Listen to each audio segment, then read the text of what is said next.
I'm going to show you 4 types of movable 7th chords, and I'll show you how you can play them anywhere on the neck. A while ago I posted a video showing a starter set of movable chord shapes, 2 major shapes and 2 minor shapes. In this lesson we're going to get into movable 7th chord shapes. If you haven't seen it yet, check out my first movable chords video so you can add those minor and major shapes into your vocabulary. These are the movable 7th chords we're going to look at. The root notes are in red, and the root is the note a chord is built on. We're going to get into that in a minute, but first we need to learn how to form these shapes. Let's start with these chords that have roots on the 6th string. This 7th chord shape is called an E7 shape. Now normally you play your E7 chord with fingers 1 and 2. I'm going to change that fingering to 2 and 3. And now my first finger is free to act as a capo. If I move fingers 2 and 3 up 1 fret and lay my first finger across the first fret, I've got a chord shape. I can move around the neck.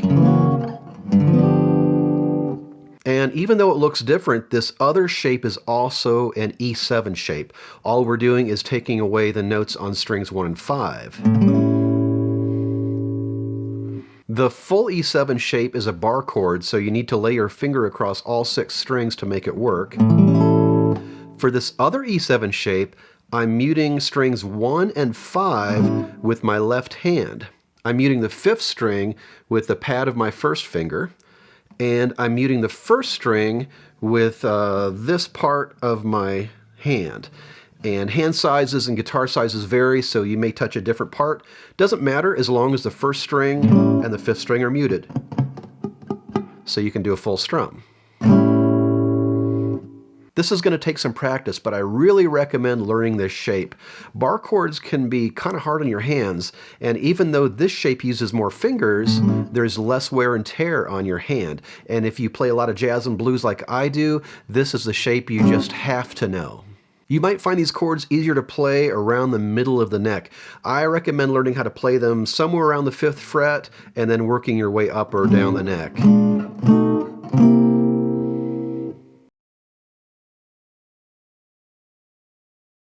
Let's take a look at these 7th chords with roots on the 5th string. This one is called an A7 shape for the same reason the 6th string shape is called an E7 shape. So here's my A7. If I play A7 with fingers 3 and 4, my first finger is now free to act as a capo, just as it did with the E7 shape.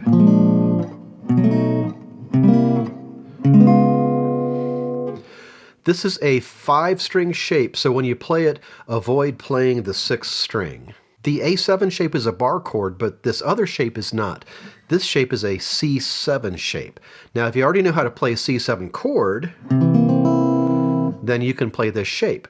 The only difference between this movable shape and the C7 chord is the 1st string. For a regular C7 chord, you play with the 1st string open. And for the movable version, you mute the 1st string.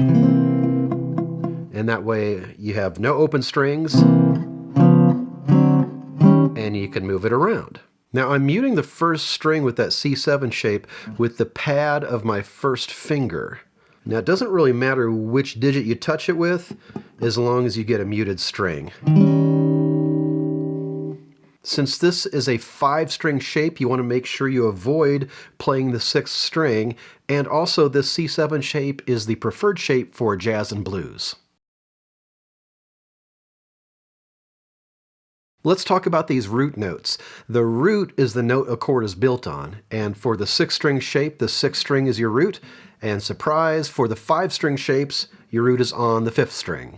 To use these shapes, you need to know the names of the notes on the 5th and the 6th strings, because that's going to tell you where to place your root notes, and I'll show you what I mean. Let's say you have an A-flat 7 chord, and you want to play it with the root on the 6th string. So the first thing you need to do is find an A-flat on the 6th string, and there's one right there at the 4th fret. From that point, you would play one of those 2 E7 shapes, either the full one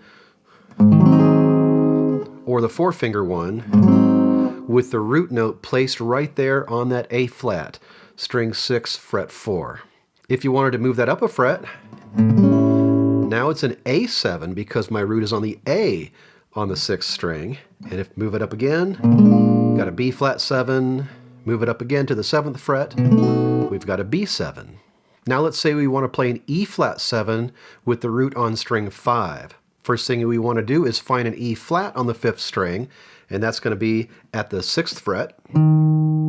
From there you either play your A7 shape with the root on that E flat at the 6th fret, or you play your C7 shape with the root on the E flat, string 5, fret 6.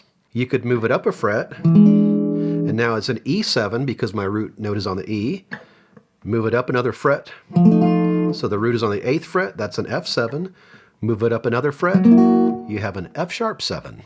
I've already posted some videos on learning the fretboard, plus I have a free PDF called Learning the Fretboard, so we're not going to go over all those notes right here, but if you need help in that area, I'll leave links for all that in the description.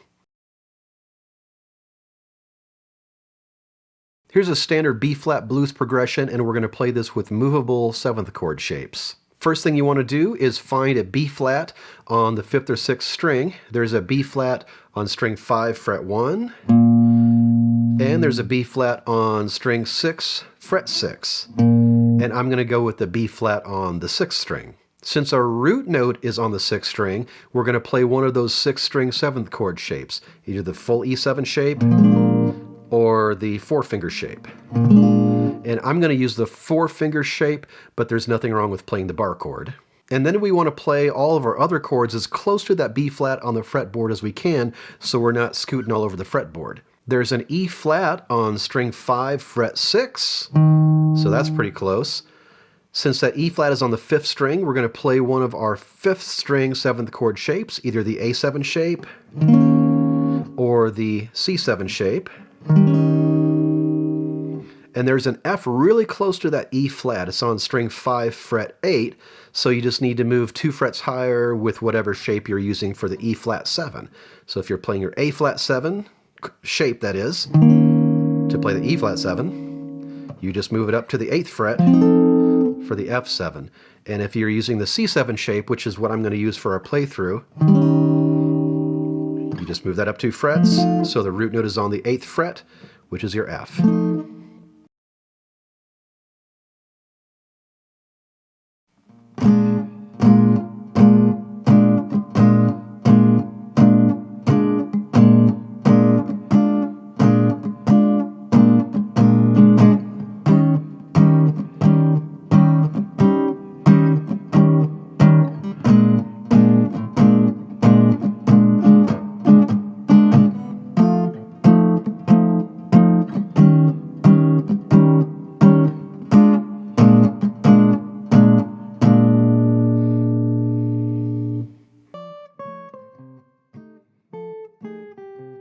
Don't forget to check out my video on first movable chords so you can add those 2 movable major and minor chord shapes into your bag of tricks.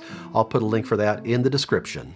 If you're looking for a systematic approach to learning movable chords, check out my book First Movable Guitar Chords, which is exactly what the title says it is.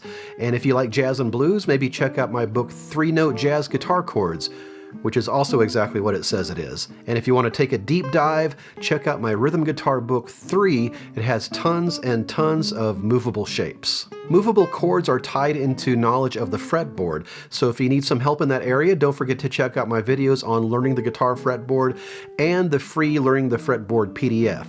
I'll put links for my books and all those freebies in the description. That's all for now. Thanks for watching, and I'll see you next time with more guitar tips.